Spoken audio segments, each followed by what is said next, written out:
Os olhos humanos concentram-se apenas no que é importante. Por exemplo, a cor de uma laranja parece sempre a mesma. Na realidade, nossos olhos e cérebro identificam a cor laranja sob diferentes condições de luz. Você reconhece uma banana em parte por sua cor, em parte por sua forma. Se você desenhar uma tigela de frutas, procurará margens, formas, texturas e sombras. Você primeiro visualiza, depois analisa uma cena com todas as suas características. Uma câmera não pode fazer isso. Enquanto Guy grava seu vídeo sobre a maneira de uma pintora trabalhar, sua câmera simplesmente capta a imagem em uma fita. Os nossos olhos é que farão a análise final. Como artista talentosa, Caroline tem um olho aguçado para a composição.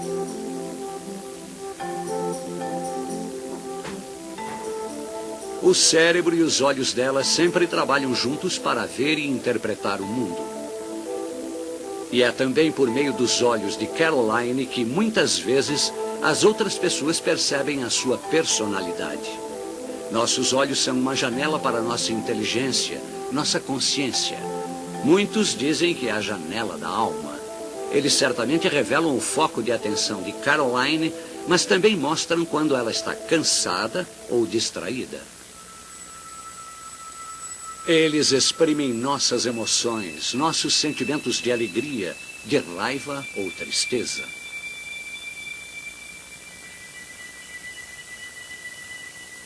Há algo errado? Bem, não nesse caso. É só o pai dela cortando cebola na cozinha. Contra irritações ou invasões, nossos olhos têm várias linhas de defesa. As pálpebras piscam para fechá-los. Os cílios retêm a sujeira antes que ela os penetre. Se algo do mundo exterior alcança os olhos, o passo seguinte é a lágrima que os limpa. Produzidas por glândulas situadas nos cantos das pálpebras, as lágrimas fluem por toda a vida, fornecendo umidade e lubrificação ao olho.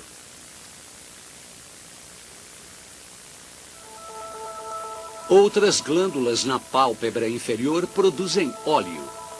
Esse líquido especial forma uma camada fina e suave que protege toda a superfície do olho.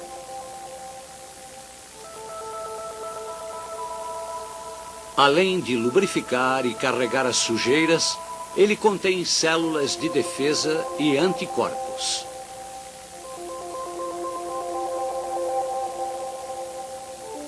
Nossas lágrimas raramente transbordam. Em vez disso, este pequeno rio varre células mortas, sujeira e até pequenos pelos em direção ao canto interno do olho, onde se abre um buraco minúsculo que drena tudo para o interior do nariz.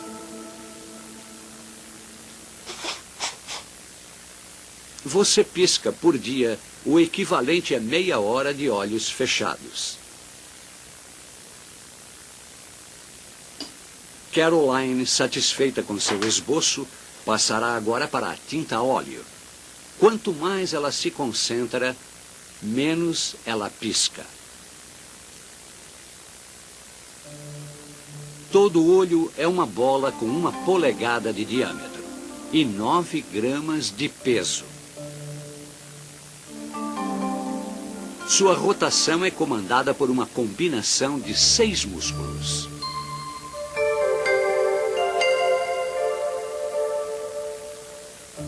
O complexo processo da visão começa aqui.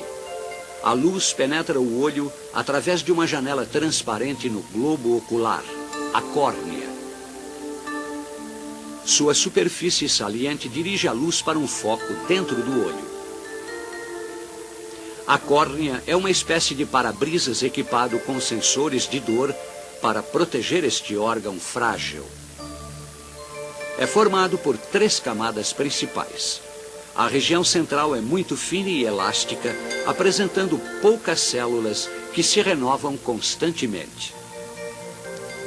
Novas células crescem no interior e, em uma semana, atingem a superfície. Aqui, as velhas células soltam-se e, ainda vivas, são levadas pela corrente de lágrimas.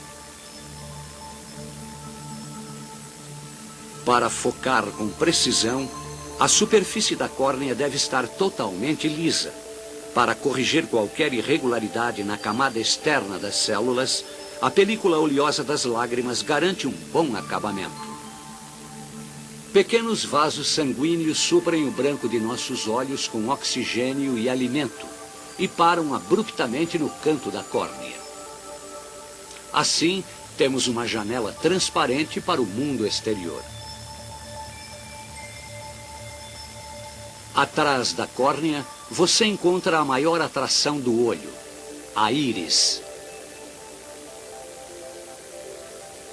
Seu nome vem da deusa do arco-íris por apresentar grande variedade de cores, desde o azul claro até o marrom escuro.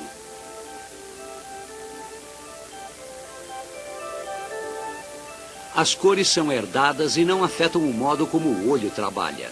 A íris é uma marca de identidade com padrões de linhas e manchas tão pessoais quanto uma impressão digital. Aos olhos de um microscópio, a íris é uma obra de arte moderna. Fibras brancas e conjuntivas ligam as células coloridas a pequenos músculos que regulam o diâmetro da pupila.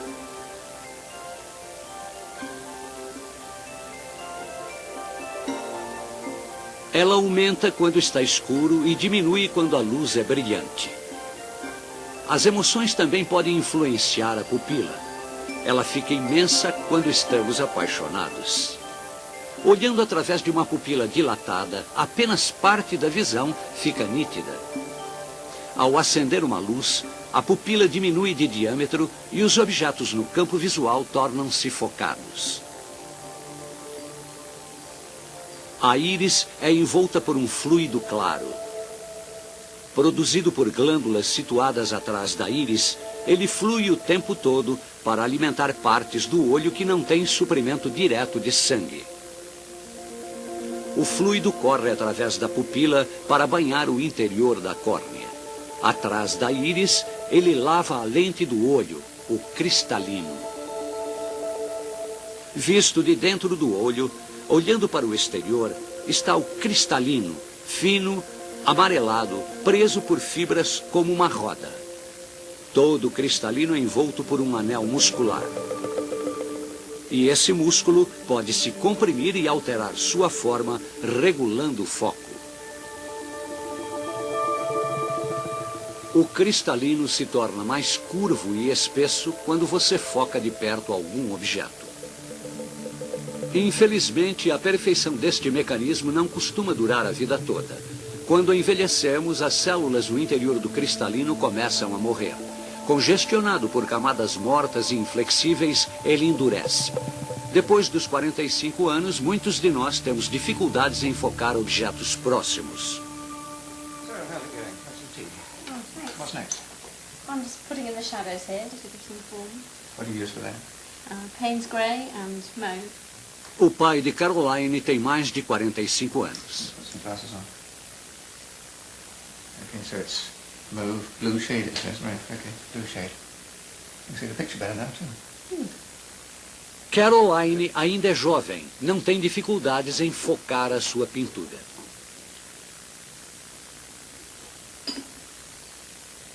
Assim como o líquido na garrafa direciona a luz, os olhos dela cheios de fluido fazem o mesmo.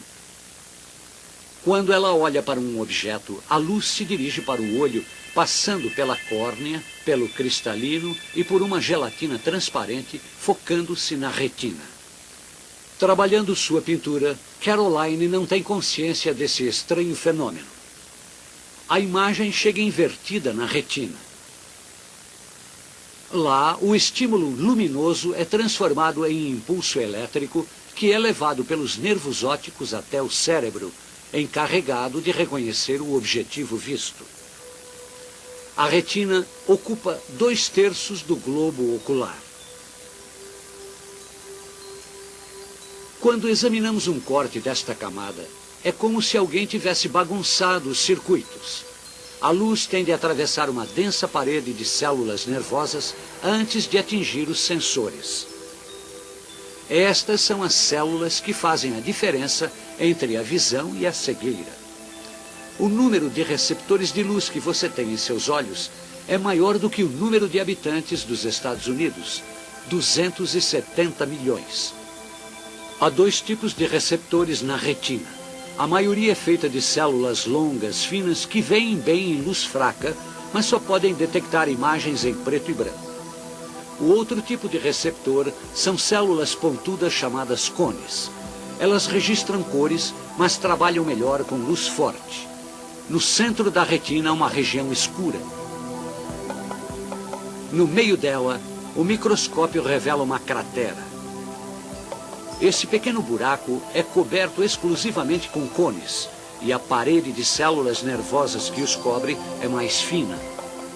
Neste buraco, a luz penetra mais facilmente a retina e os cones no fundo podem detectar os menores detalhes de uma cena.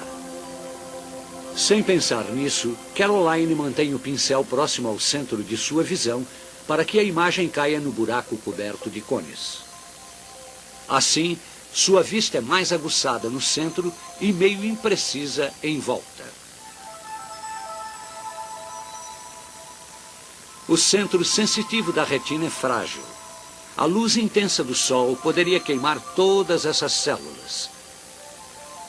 Ainda assim, a visão se desenvolveu para usar a luz solar, para ver o sol e todas as cores do arco-íris. O que você vê é luz refletida. De um limão, só a luz amarela é refletida nos cones dos seus olhos. Por isso a fruta parece amarela. O olho humano pode distinguir milhares de cores, apesar de termos apenas 3 tipos diferentes de cones para cobrir todas elas. Um é sensível a toda uma gama de cores, incluindo o vermelho. Um segundo tipo centra-se no verde, enquanto o terceiro é especializado no azul. Assim como 3 tintas básicas podem ser misturadas, criando um número quase ilimitado de cores, as células nervosas na retina misturam os sinais dos 3 tipos de cones para dar a ilusão de outras cores. Apenas no centro da retina é que há muitos cones.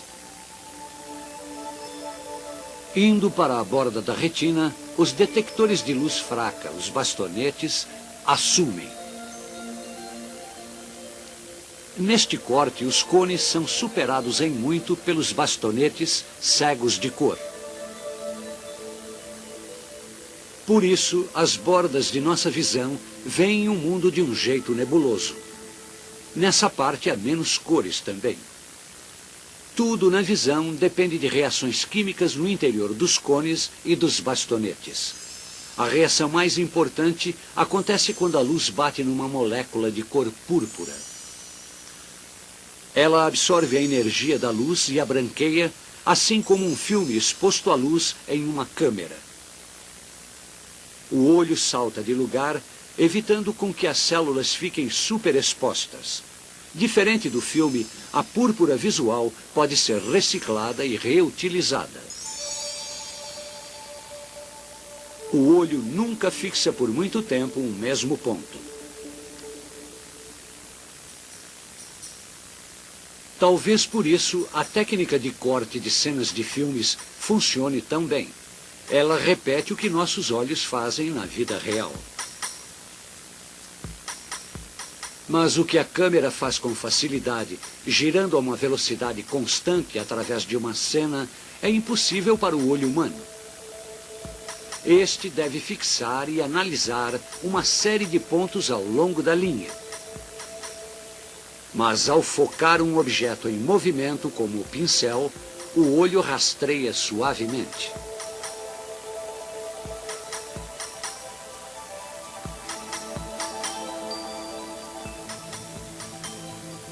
Dentro do olho, bastonetes e cones transformam a luz em sinais elétricos que fluem através de uma rede de nervos.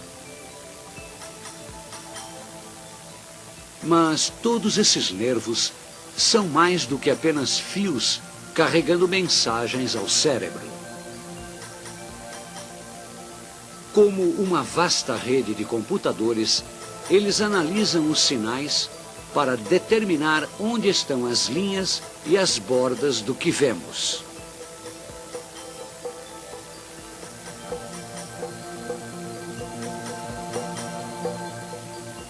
O nervo óptico contém cerca de 1 milhão de fibras. Veja agora onde a retina encontra o nervo óptico. Para abrir caminho para todas essas fibras, existe uma pequena região na retina em que falta a camada de bastonetes e cones. É o chamado ponto cego, que deixa um vazio em nossa visão do mundo, como descobrirá Caroline. Feche um olho, olhe para um dedo e mova outro em sua direção. Há um lugar em que a ponta desaparece. Sua imagem foi projetada para o ponto cego. É realmente cego, não é fácil encontrá-lo. Olhando fixamente para o campo com um olho, o ponto cego sempre estará ali. Não o vemos porque uma função especial de nosso cérebro, como um programa de computador, sempre adivinha o que há nesse buraco, preenchendo-o.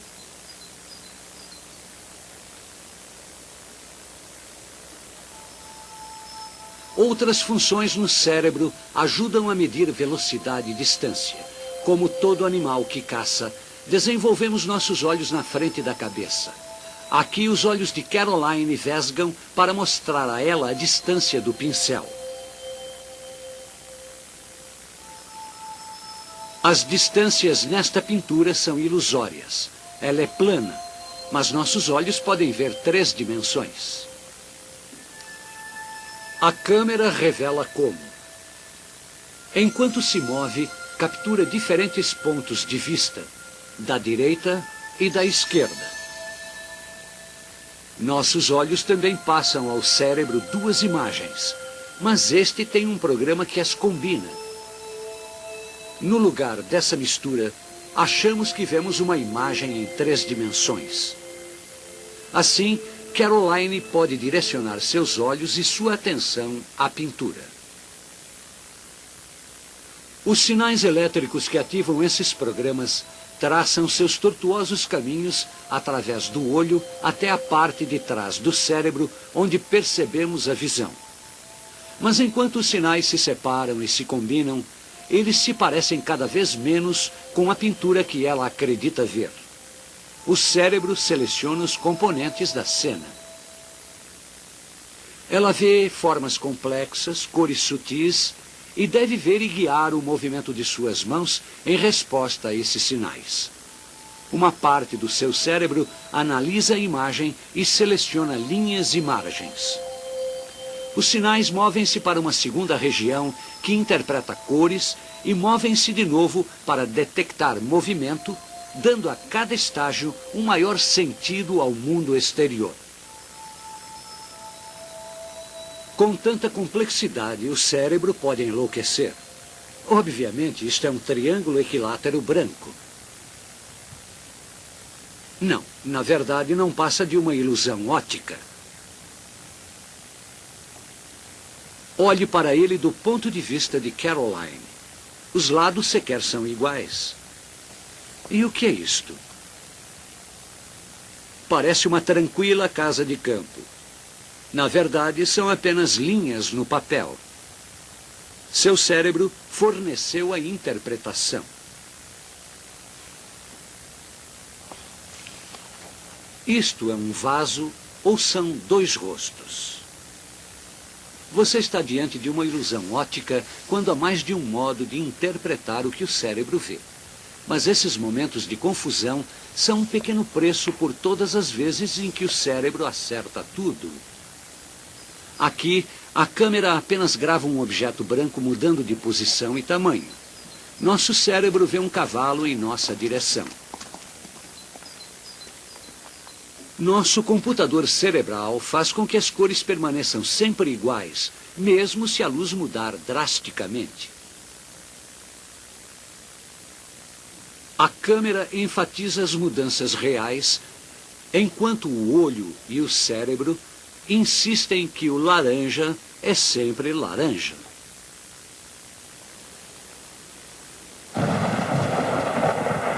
Vimos que a percepção visual envolve sinais elétricos que passam por diferentes partes do cérebro. Registramos cor e luminosidade, detectamos movimento, identificamos formas e avaliamos distância, velocidade e tamanho. Vemos em 3 dimensões quando a retina separa a imagem em 2. O cérebro preenche o ponto cego e limpa o quadro. Quase num piscar de olhos, ele cria o que acreditamos ver. That it? E nossa artista sabe com absoluta certeza quando terminou de criar a ilusão da fruta. Diferente da lente da câmera, nossos olhos veem o mutável mundo à nossa volta por meio de um filtro de aprendizado, julgamento, conhecimento, memória e experiência.